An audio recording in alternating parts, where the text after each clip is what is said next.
It's a Bajan thing. Yes, a real Bajan thing. This is Herbert Sweet for Days from the good old Bajan cooking group.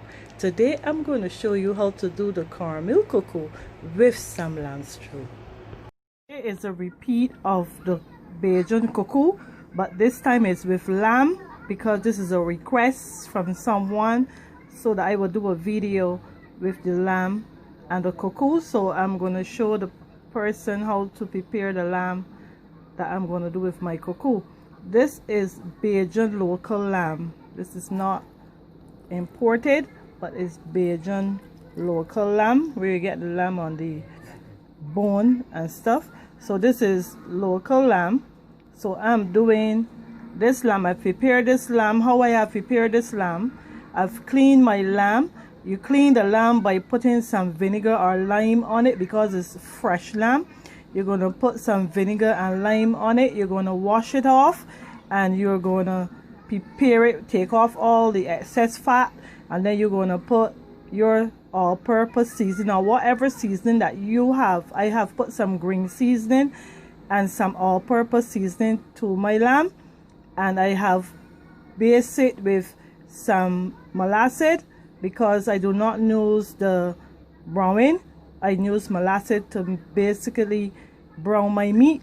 So I'm using the molasses. So I have basically paste my lamb with the molasses and add some onions and garlic to it.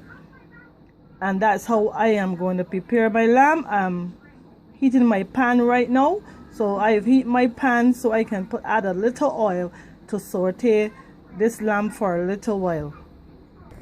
I heated my pan. This is the pot I'm going to use to do the lamb. So I heated my pan and I'm going to add some olive oil. I'm using pure olive oil, 100% pure olive oil. I put a little bit in there, not too much. And here I would add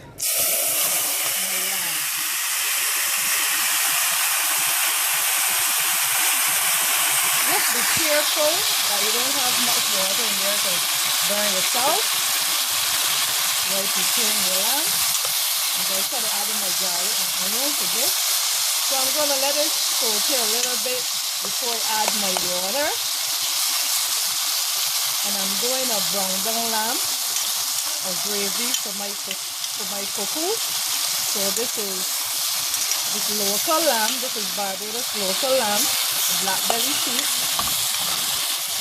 So this is the local lamb that I'm preparing and not the foreign lamb that I'm preparing. So I'm going to just let it rest a little while to get my onions and stuff sauteed. And then I will add my water to this here. I had already added my all-purpose seasoning to this. When you're seasoning it up, I already add so that I won't have to really add anything while it's cooking. It's stewing down. So I'm going to let it saute a little bit. And then I'm going to add some water. And while I am doing that, I have my okras prepared. I prepared my okras here. My okras are all bubbling. And I'm not going to add no more water to this. I'm not going to drain off this water. Nothing like that, because this should be sufficient water for me to do my 2 pots of cornmeal. I will just take out the whole okras that are in there to put next to my food. But I'm letting this cook while I prepare my food. Now you see my meat all looking all juicy. I'm going to add some water just to cook it now. I add the water. Now I'm going to let it cook. This water should cook it. I don't want to add too much water. Cuckoo does take a lot of gravy. But this is just enough that I need to make my gravy. When it boils down, I will add some more water. So that's my meat. Preparing my meat for my cuckoo. Stew is boiling down and it's cooked. As you can see, all the meat is coming off of the bones, so it's well cooked. I'm just going to add this hot spoon of ketchup to that. I'm not adding any more spices because I already seasoned my meat and stuff, and I knew just enough that I know I want to my gravy. So this is the gravy for the cocoa. So I'm going to let this finish now. Let this boil up a little bit and thicken just a little bit more for my cocoa. Cocoa carries a lot of water, but this is enough that I need. See, this is local lamb, so you see how it come off the bones. You know that your meat is well cooked. Bajans love their meat cooked and not medium rare. We love our meat cooked. What I'm going to show you now, I'm going to stir my cocoa. Here my okra is the way I want it. It's already cooked and stuff, and you can see the seeds, everything is well cooked.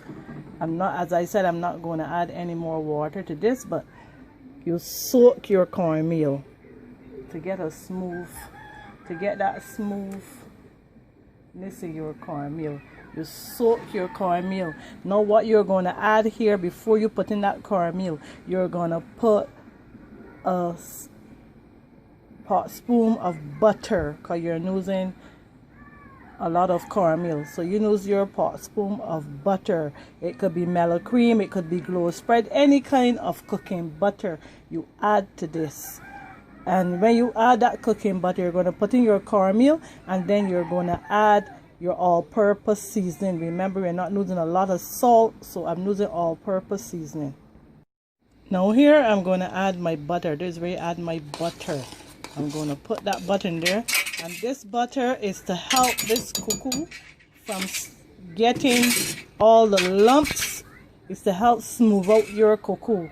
When you use butter or oil, it helps smooth out that cocoa, but I use butter to get the flavor, the butter in the cocoa and everything. That when you finish with this cocoa, you can even eat this cocoa without using gravy. That's why I add all-purpose seasoning and stuff, because sometimes I don't like the gravy, but I would add the all-purpose seasoning to get the flavor inside of the cornmeal itself, so that you won't have to use a lot of that water, because sometimes you just use the liquid just to get the taste, but you can actually get the taste and the flavor and everything in the warm meal. If you have to do it like a warm meal, you will get it in this cocoa by adding the all-purpose seasoning and the butter. Now I'm adding the wet cornmeal. You don't need a lot of water, you just need this cornmeal to be wet, so you're adding it from cold to hot. And I'm not using a cocoa spoon. I'm not one of those who use those old-time cocoa spoons. I use my normal pot spoon to stir my cocoa, and I don't get lumps. Don't get the lumps. So you see, I have put everything in here. I have not strained off any okra slush nor anything like that. I have not strained my okras. I add everything to the pot, and you will still get that so smooth paste, because first it's gonna do like cornmeal pop.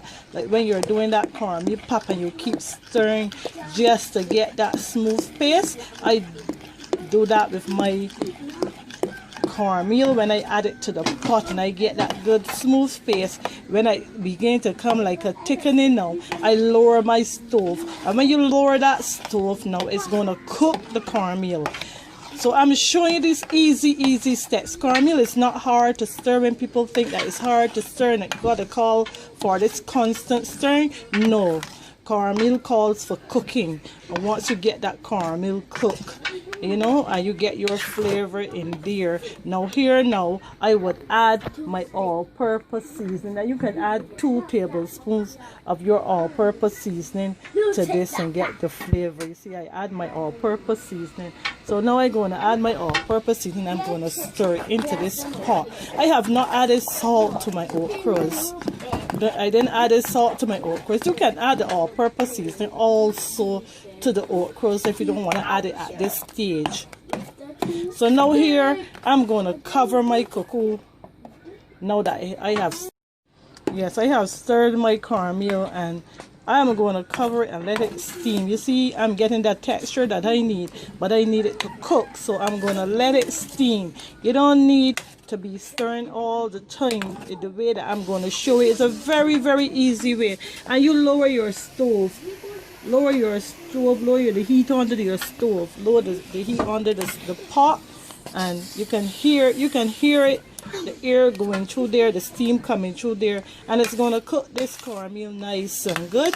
So I'm going to cover it and let it steam, because everything, I have added everything to this already. So I'm just going to cover it and let it steam. But you see, there's still no lumps forming in there, so everything will be a smooth out paste. So I'm going to let it steam right now.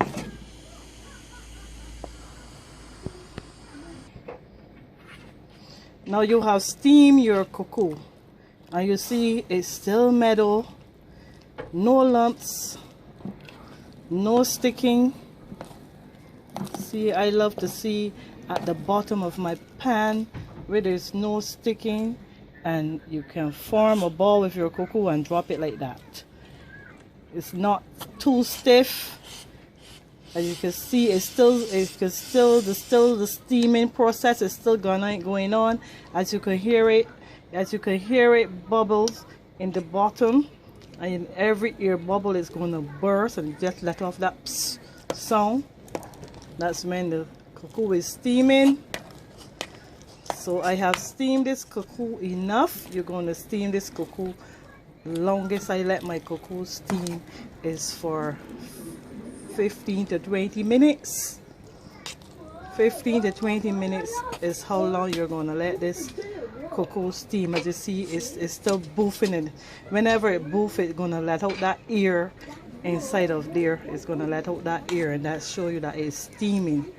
So, and when you cover this cocoa, it's going to allow it to steam and cook. You hear every minute it's saying poof poof, because it's bringing out all that air from the bottom and coming up to the top, and it's going to burst it open, just like when you pop a balloon. A balloon is blown, and then you pop the balloon. That's how the sound is going to make. So I'm going to plate this cocoa for you. As you see, there's no lumps in my cocoa. As I tell you, this is an easy way from the old traditional way. It's the same process, but it's an easy way. So I'm going to plate it for you now.